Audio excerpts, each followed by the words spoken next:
Hello दोस्तों, स्वागत है आपका हमारे चैनल RLS एजुकेशन में। आज के क्लास में बात करेंगे यूनिट 5 सूचना स्रोत एवं सेवाएं, इंग्लिश में इंफॉर्मेशन सोर्सेस और सर्विसेज। कल पार्ट 21 हो गया था और आज पार्ट 22 में प्रश्न संख्या 1183 से शुरू होगा। कल 1130 से 1182 तक हुआ था। तो चलिए शुरू करते हैं। प्रश्न संख्या 1183, शब्द डिक्शनरी किस लैटिन शब्द से लिया गया है?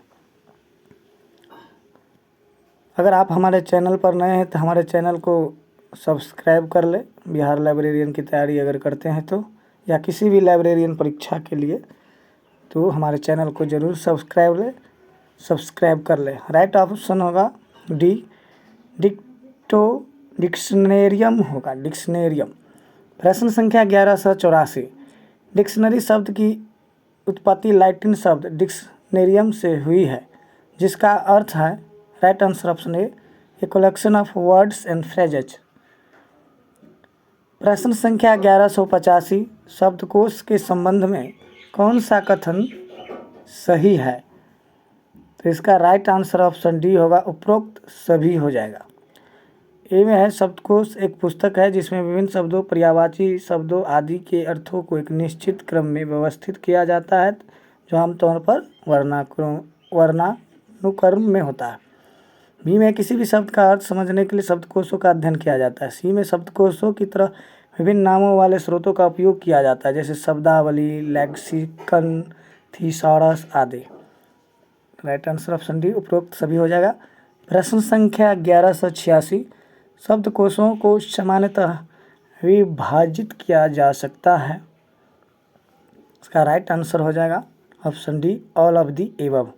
जनरल डिक्शनरी, स्पेशल डिक्शनरी और बिलिंगुअल डिक्शनरी, तीनों हो जाएगा।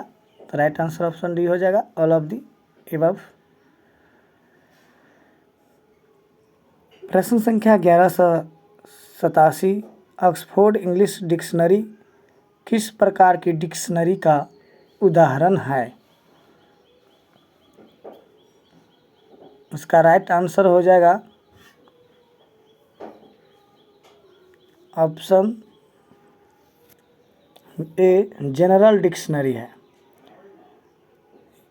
यह वीडियो जो है AKB पब्लिकेशन डॉक्टर अमित किशोर सर के द्वारा लिखी गई है पुस्तक, उसी से बनाया जा रहा है। टोटल 75 MCQ कराया जाएगा।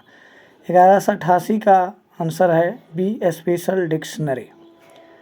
अगला प्रश्न है, मैग्रो हिल डिक्शनरी ऑफ मॉडर्न इकोनॉमिक्स किस प्रकार के शब्दकोश का उदाहरण है? राइट आंसर ऑप्शन सी होगा, सब्जेक्ट डिक्शनरी। प्रश्न संख्या 1190, अंग्रेजी हिंदी शब्दकोश किस प्रकार के शब्दकोश का उदाहरण है? राइट आंसर होगा ऑप्शन डी, बिलिंगुअल डिक्शनरी हो जाएगा। प्रश्न संख्या 1191, शब्दकोश संकलनकर्ता को क्या कहा जाता है?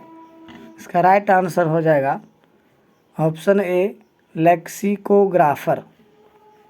प्रश्न संख्या 1192, विश्वकोश के बारे में कौन सा कथन सही है? इसका भी ऑल ऑफ द एबव होगा। ए में है, encyclopedia is a book in which alphabetic articles are presented on all the popular subjects of the world of knowledge, which are in descriptive, explanatory, numerical, etc. forms. B में है, the information presented in alphabetic order related information related to all the disciplines of the world of knowledge is called encyclopedia. C में it contain definition and brief description of various topics and usually arranged in alphabetical and sometimes classified order. All of the above इसका answer होगा। प्रश्न संख्या 1193। सामान्यतः एक विश्वकोश को दो भागों में विभाजित किया जा सकता है। विश्वकोश को दो भागों में विभाजित किया जा सकता है। तो इसका राइट आंसर हो जाएगा option A, general encyclopedia and subject या स्पेसिफिक इंसाइक्लोपीडिया। प्रश्न संख्या 1194 में है, इंसाइक्लोपीडिया अमेरिकाना किस प्रकार के विश्वकोश का उदाहरण है? राइट आंसर ऑप्शन ए, जनरल इंसाइक्लोपीडिया हो जाएगा। प्रश्न संख्या 1195, इंसाइक्लोपीडिया ब्रिटानिका किस प्रकार के विश्वकोश का उदाहरण है? ये भी जनरल इंसाइक्लोपीडिया होगा। राइट आंसर ऑप्शन हो जाएगा इसका ए। प्रश्न संख्या 1196, पुस्तकालय एवं सूचना विज्ञान विश्वकोश किस प्रकार के विश्वकोश का उदाहरण हो जाएगा? Right answer option B, special encyclopedia हो जाएगा। प्रश्न संख्या 1197, एनसाइक्लोपीडिया अमेरिकाना पहली बार किस वर्ष प्रकाशित हुआ था? राइट आंसर ऑप्शन ए हो जाएगा 1833। 1827 से 33 के बीच में हुआ। प्रश्न संख्या 1198, इंसाइक्लोपीडिया अमेरिकाना का पहला ऑनलाइन प्रकाशन किस वर्ष जारी किया गया था? तो राइट आंसर ऑप्शन ए, 1997 में। प्रश्न संख्या 1199, इंसाइक्लोपीडिया अमेरिकाना का अंतिम मुद्रित संस्करण किस वर्ष प्रकाशित हुआ था? तो पहला 97 में और लास्ट ऑप्शन ए 2006 में हुआ था। प्रश्न संख्या 1200, इंसाइक्लोपीडिया अमेरिकाना का अंतिम संस्करण कितने खंडों में प्रकाशित हुआ था? राइट आंसर ऑप्शन सी, 30 खंडों में। प्रश्न संख्या 1201, इंसाइक्लोपीडिया ब्रिटानिका पहली बार किस वर्ष प्रकाशित हुई थी? राइट आंसर हो जाएगा ऑप्शन ए, 1771। 1768 से 1771 के बीच। प्रश्न संख्या 1202, इंसाइक्लोपीडिया ब्रिटानिका का प्रथम प्रकाशन कितने खंडों में प्रकाशित हुआ था? राइट आंसर ऑप्शन ए, इन 3 वॉल्यूम। प्रश्न संख्या 1203, इंसाइक्लोपीडिया ब्रिटानिका का प्रथम प्रकाशन किस स्थान पर जारी किया गया था? तो इसका राइट आंसर हो जाएगा ऑप्शन सी, एडिनबर्ग स्कॉटलैंड में। प्रश्न संख्या 1204, इंसाइक्लोपीडिया ब्रिटानिका के प्रथम प्रकाशक कौन है? इसका राइट आंसर हो जाएगा option A, Andrew Bell, Archibald Constable and Colin Macfarquhar.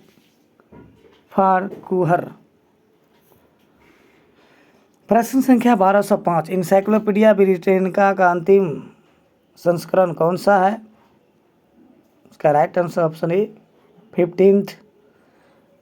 प्रश्न संख्या 1206, इंसाइक्लोपीडिया ब्रिटानिका का अंतिम संस्करण कितने खंडों में प्रकाशित हुआ था?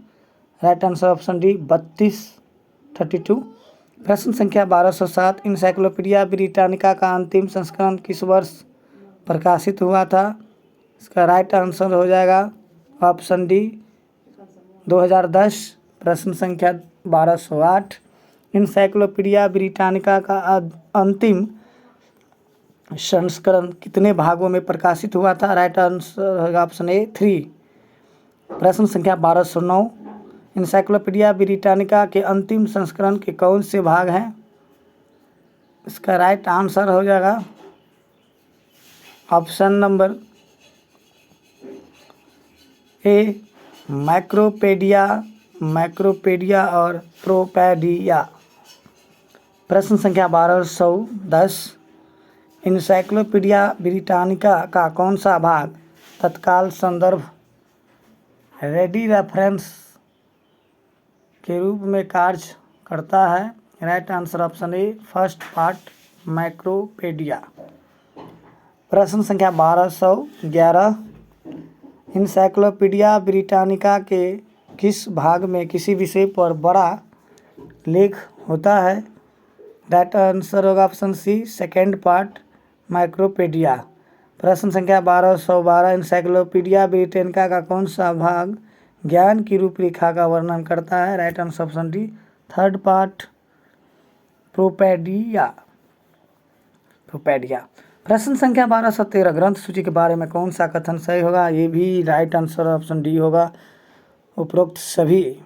ए में है, ग्रंथ सूची पुस्तकों और दस्तावेजों की एक व्यवस्थित सूची है।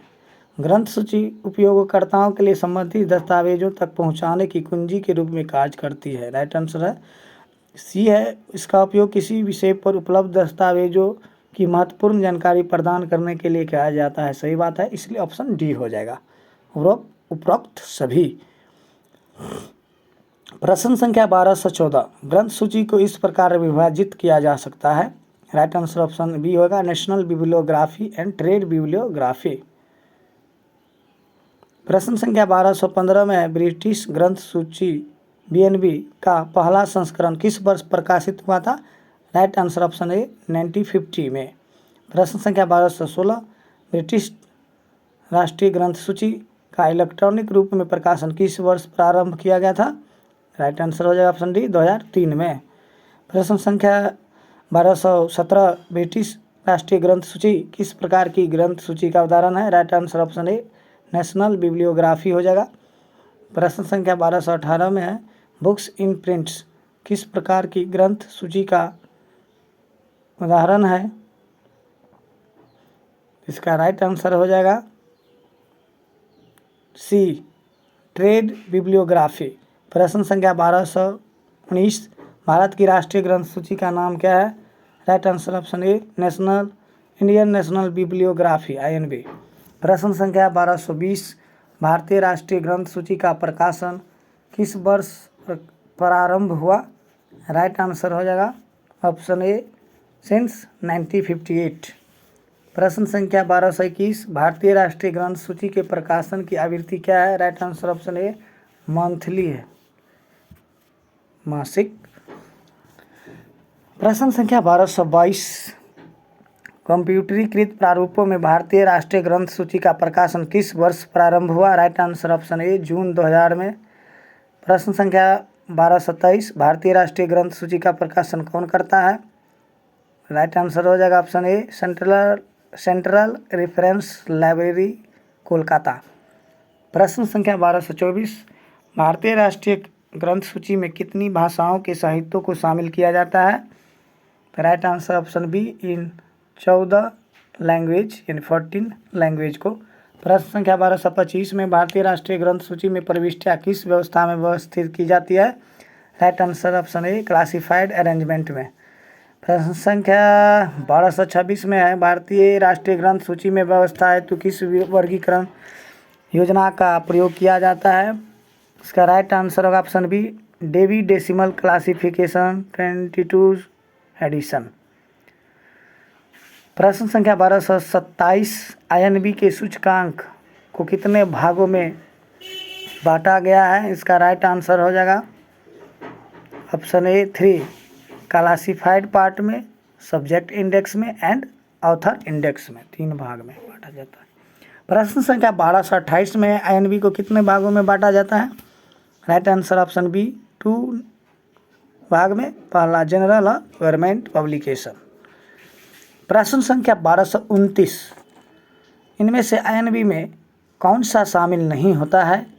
तो राइट आंसर ऑप्शन बी होगा, मैगजीन शामिल नहीं होता है। Books first issue of journal और गवर्नमेंट पब्लिकेशन शामिल होता है, मैगजीन नहीं होता है। प्रश्न संख्या 1230, वह भौगोलिक स्रोतों जो किसी स्थान के बारे में ऐतिहासिक, राजनीतिक, सांस्कृतिक, औद्योगिक, प्रशासनिक आदि उपयोगों को जानकारी प्रदान करती है कहलाता है? इसका राइट आंसर हो जाएगा ऑप्शन ए, गेजेटर। प्रश्न संख्या 1231, एक भौगोलिक स्रोत जो किसी स्थान के बारे में विभिन्न जानकारी विभिन्न महत्वपूर्ण संस्थानों तक पहुंचाने के साधन आदि प्रदान करता है, इसके साथ ही उस स्थान के मानचित्र दूरियां भी प्रकाशित की जाती है, कहलाता है? राइट आंसर होगा ऑप्शन बी, ट्रेवल गाइड। प्रश्न संख्या 1232, पृथ्वी के मानचित्र का गोलाकार प्रदर्शन कहलाता है? इसका राइट आंसर हो जाएगा ऑप्शन सी, द ग्लोब। प्रश्न संख्या 1233, दक्षिण भारत एक यात्रा गाइड किस प्रकार के सूचना स्रोत का उदाहरण है? इसका राइट आंसर हो जाएगा ऑप्शन ए ज्योग्राफिक सोर्स। प्रश्न संख्या 1234 निर्देशिका के संबंध में कौन सा कथन सही है? इंग्लिश में निर्देशिका को डायरेक्टरी कहा जाता है। इसका भी राइट आंसर ऑप्शन डी होगा। अब उपरोक्त सभी कथन सही है। नहीं लगा रहता तो फिर देखना पड़ता, लेकिन जब सही पूछेगा, अगर सही दिया है तो ज़्यादा चांस है क्वेश्चन को ऑल ऑफ द एबव ही रहता है। दोस्तों, अगर आप हमारे चैनल पर नए हैं तो हमारे चैनल को ज़रूर सब्सक्राइब कर ले। बिहार लाइब्रेरियन एग्ज़ाम आने वाली है और इसकी तैयारी के लिए हमारे चैनल पे वीडियो अपलोड किया जाता है। 7500 प्लस MCQ कराया जाएगा, जो कि आपको 50 से 60% तैयारी इस वीडियो को देखने के बाद हो जाएगा। अगला प्रश्न है 1235 विश्वकोश के अनुपूरक सप्लीमेंट इस रूप में भी प्रकाशित होते हैं। इसका राइट आंसर हो जाएगा ऑप्शन ए ईयर बुक। प्रश्न संख्या 1236 यह एक निश्चित वर्ष के दौरान घटित महत्वपूर्ण राजनीतिक, भौगोलिक, सांस्कृतिक आदि घटनाओं का संकलन है। इसका राइट आंसर ऑप्शन ए हो जाएगा ईयर बुक। प्रश्न संख्या 1237 यूरोपा ईयर बुक इनमें से किसका उदाहरण है? इसका राइट आंसर हो जाएगा ऑप्शन ए ईयर बुक। प्रश्न संख्या 1238 ईयर बुक का दूसरा नाम है, राइट आंसर ऑप्शन ए एनुअल। प्रश्न संख्या 1239 ईयर बुक और पंचांग के बीच मूलभूत अंतर यह है कि ईयर बुक पिछले वर्ष की घटना का वर्णनात्मक और सांख्यिकी विश्लेषण है, जबकि पंचांग, राइट आंसर ऑप्शन ए हो जाएगा, पूर्वव्यापी घटनाओं का संकलन किया जाता है, यानी भविष्य की घटना के बारे में पंचांग में होता है और ईयर बुक में पिछली बात को संकलन किया जाता है।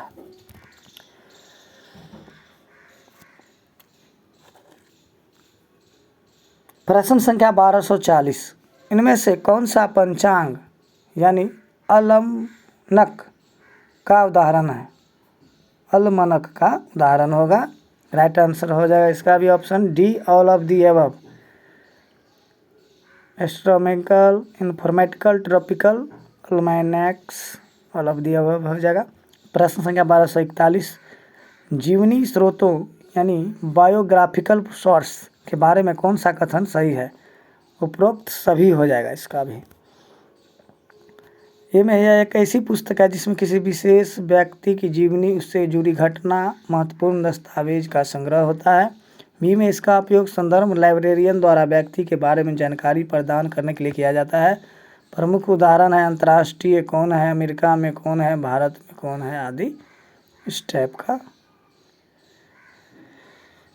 प्रश्न संख्या 1242 पुस्तकालयों में संदर्भ स्रोतों के चयन के दौरान उद्देश्य, प्रामाणिकता, दायरा, प्रारूप, अधुनता, मूल्य और व्यवस्था के अलावा निम्नलिखित में से किस मानदंड को आधार माना जा सकता है?